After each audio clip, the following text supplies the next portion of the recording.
Naturopathic Legacy Project's Elder Practice Interview Series. If you could please state your name and your profession. Dr. Robert Gatis.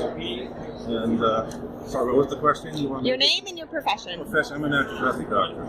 And where do you practice and how long have you been in practice? I was in the first undergraduate class for naturopaths, the 4-year program. So 29 years and counting, so my 30th year. And where do you practice today? In a little place north of Newmarket, Holland Landing. Which naturopathic principle do you identify the most with in practice? Oh, that's a loaded question. There's many of them. Yeah. Actually, I go back to Hippocrates. It's not all naturopathic, but it's the oath we all took. Do no harm. And of course, there are a whole bunch of other ones. I would probably say go back to the cause. Go back as far as you need to. Don't deal with the adaptations. Do the cause. On whatever level you find it. For example, I just did a little, I don't know if they teach you guys muscle testing in your course or not, but when I graduated, we couldn't do blood work. Yeah. So I had to come up with a way of functionally assessing someone. So I just did it with that young woman over there, real quick. And when you do a real quick screen like that, you find, oh, and I should point out, this is beyond what my training is, but my special interest is the mind-body connection. So I do a lot of work with subconscious mind, including things like hypnosis, NLP, stuff like that. But I also include it with the muscle testing, because it's the quickest, easiest way to find that out. So when somebody comes in, I want to give them an idea of where they are energetically, because then you can combine it looking at your blood tests, any other tests that the doctor had, their symptoms, putting it together. Because everybody has a story. You have a story, they have a story. How did they get there? How can you help them move out of that story to some semblance of homeostatic balance? And it's definitely nothing to do with the herb you give or whatever else. You know, I love the scientific stuff. The last thing I want is my profession to turn into medical naturopaths. Scientific naturopaths, yes. That means what works, works. And evidence is not just a double-blind study. It can't be that way. You can't throw out what the Chinese have known for 3,000 years, or herbal medicine is known for 200 years, for no good reason. So that woman over there, I quickly checked her, she's got energy down in her throat, so the chances are she's got a low thyroid. I did an indirect check on her adrenals. If her blood tests are all normal thyroid, TSH, 3T4, all that, you know, she doesn't have Hashimoto's, but she has symptoms of low thyroid. She's so clinical low thyroid. When I checked her adrenals, they're low.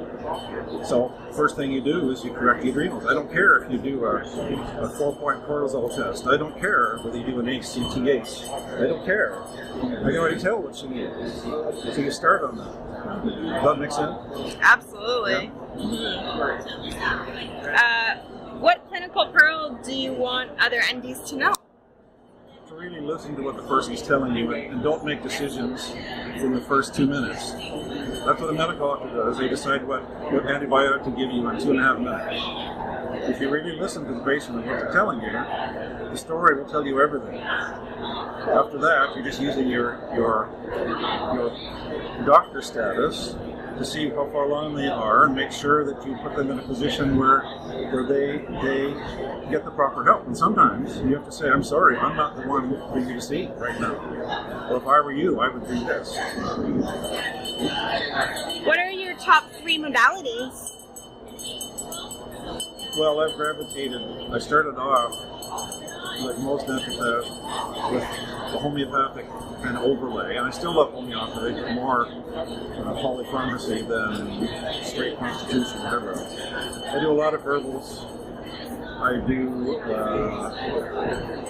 don't know if you've ever heard of the Reba. I like that device because it provides homeopathics that have been linked up to subconscious issues. But I find, for example, the last cancer patient I had, his left brain says, I don't have to have cancer, but his right brain said, yes, you do. And your right brain runs all the stuff below your conscious control. So if you don't get somebody in alignment, right brain to left brain, I don't care what you give them, I don't care whether they go to the Gerson clinic or their whatever else they do, they will not get fully better. And he proved that. I begged him to do stuff for a year and a half, and he just simply wouldn't do it until he was forced into a corner, and by that point it was almost too late. Like the Kexi had almost taken him out, basically. So now he's doing a whole bunch of stuff to see how he can recover. He was in good shape, but he was the one all left brain, did all the right stuff, did the coffee enemas, and I didn't say that, but he did it daily for 2 years. I mean, I don't have enough oomph to do that. What is the most gratifying experience you've had in practice? Well, there have probably been many, but practitioners of any type, especially doctors, we only remember the stuff that we didn't do well, right? Versus the stuff that comes back that we know we did well. Because when it works really well, we forget that. We go back to the other. But I must admit, there are a couple of them, but one was not anything to do with my office. I was walking through a mall in Newmarket, and a woman whose whole family doctors with me came up, nose to nose with me, didn't say hi or anything, and said, "If you ever retire, I will kill you," and walked away. That is probably my most gratifying moment.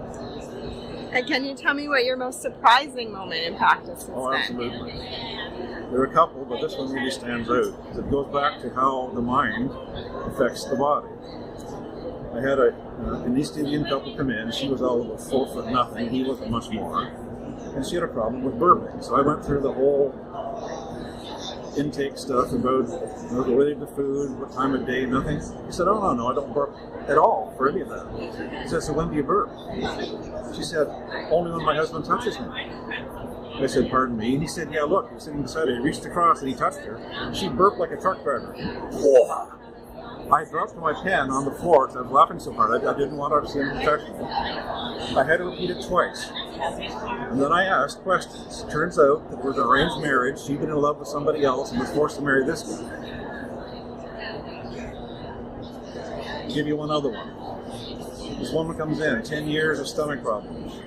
Had been to naturopaths, had been to medical doctors. Some things have helped, some not, but never had full. So I started on a program, I think it was herbal. She came in 3 weeks later and said, all smiles, "It's gone." And I was taught that if you have something for, say, a year, it's going to take you a quarter of a year to get rid of it. And I said, "That's impossible." Then I gave myself a shake and I said, "What happened in those 3 weeks?" So she sat there for a minute and thought, and she said, "Bolt upright." And she said, "Oh my God." She'd been married 10 years, had the problem for 10 years. For the first time in all 10 years, her husband went away on a vacation by himself. As soon as the man left the building, her symptoms left with him. When he came back, guess what came back? His symptoms came back. So at that point, I didn't have any skills. So I said, "I'm sorry, this is not a physical problem. Here's the name of good psychotherapy." That is why I believe in the mind-body connection, and stress has got everything to do with everything. And if you don't look after their stress who's creating that, I don't give a shit what you do. I don't care what cytokines you manipulate. None of it. What happened with the Indian couple? Well, again, I should have said, I want to find out what happened. I don't remember if they ever came back to tell me. And my other thing besides that is I'm an advanced fellow in anti-aging, regenerative, and functional medicine. I wanted their data. For example, I've used berberine for 20 years.